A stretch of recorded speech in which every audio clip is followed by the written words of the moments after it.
Today we're reading from the book of Judges, chapter 6, verse 17. We're reading from the Old Testament. Gideon replied, "If you are truly going to help me, show me a sign to prove that is really the Lord speaking to me.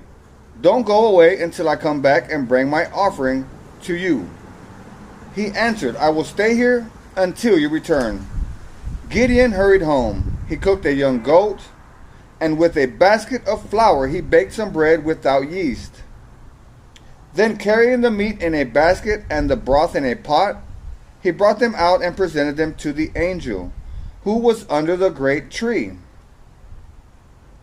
The angel of God said to him, "Place the meat and the unleavened bread on this rock, and pour the broth over it." And Gideon did as he was told. Then the angel of the Lord touched the meat and bread with the tip of the staff in his hand, and fire flamed out up from the rock and consumed all he had brought. And the angel of the Lord disappeared. When Gideon realized that it was the angel of the Lord, he cried out, "O sovereign Lord, I'm doomed. I have seen the angel of the Lord face to face." "It is all right," the Lord replied. "Do not be afraid. You will not die." And Gideon built an altar to the Lord there and named it Yahweh Shalom, which means the Lord is peace. The altar remains in Ophrah, in the land of the clan of Abiezer to this day. That night the Lord said to Gideon, "Take the second bull from your father's herd, the one that is 7 years old. Pull down your father's altar to Baal, and cut down the Asherah pole standing beside it. Then build an altar to the Lord your God here on this hilltop sanctuary.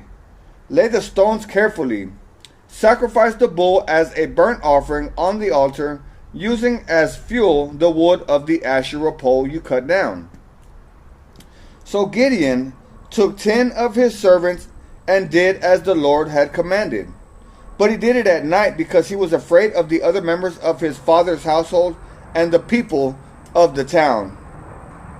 Early the next morning, as the people of the town began to stir, someone discovered that the altar of Baal had been broken down and that the Asherah pole beside it had been cut down.